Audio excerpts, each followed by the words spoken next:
आइए मेहरबा बैठिए जाने जा, शौक से लीजिए इश्क का इम्तिहान। हर तरफ कोहरा छाया हुआ था। उस जंगल में वो सन्नाटा मानो किसी डरावनी शक्ति के होने की दस्तक दे रहा था। अजीत एक महिला के गाने की मधुर धुन सुनता है।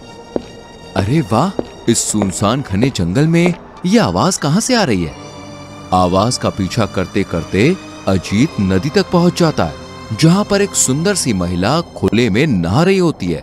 अजीत उसे देखकर उसका दीवाना हो जाता है। ओ तेरी, इसके सामने तो बॉलीवुड की सारी हीरोइंस फेल है। ये कमाल की लड़की है यार। अब दूर से ही घूरते रहेंगे या मेरे पास भी आएंगे? हाँ, क्यों नहीं, जरूर जरूर। अजीत भी उस नदी में नहाने के लिए चला जाता है और उस महिला के करीब आने की कोशिश करता है। क्या खूब लगती हो, बड़ी सुंदर दिखती हो। कितना बेसुरा गाते हो, फिर भी हो बड़े अच्छे।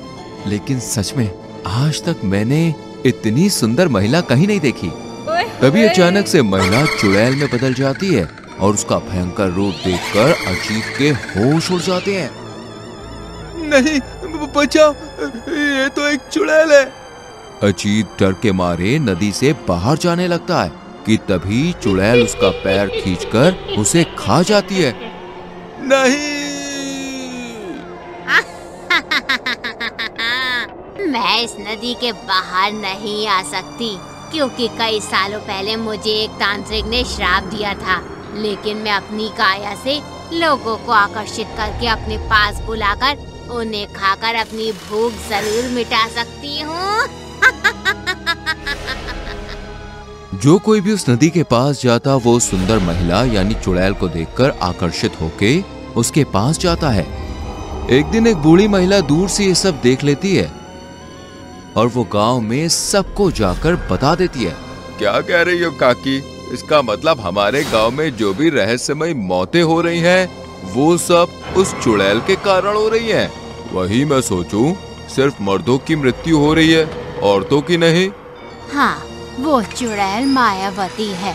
मायावती हमारे गांव में ही रहती थी और उसे इस गांव के सरपंच से प्यार हुआ था, लेकिन सरपंच शादीशुदा था, इसलिए उसने मायावती को खूब डांटा और गांव से निकाल दिया, जिसके बाद उसने आत्महत्या कर ली और उसकी आत्मा पूरे गांव में भटकने लगी।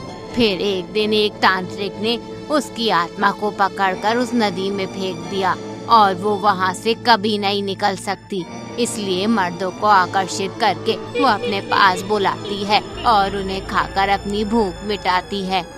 बाप रे, ऐसे तो गांव का हर मर्द उसके पास जाकर मौत के घाट उतर जाएगा। हमें कुछ ना कुछ तो करना ही होगा। उनमें से एक गाँव वासी अब चुड़ैल के पास जाता है। आओ आओ, मेरे साथ आकर गुनगुनाओ, मैं कब से तुम्हारा ही इंतजार कर रही थी। हाँ जाने मन, अभी आया। लेकिन वो आदमी नदी में जाने की जगह नदी में गंगा जल छिड़क देता है और तभी चुड़ैल दर्द से तड़पने लगती है। नहीं, ये तुमने सही नहीं किया, तुम्हें ऐसे नहीं करना चाहिए था।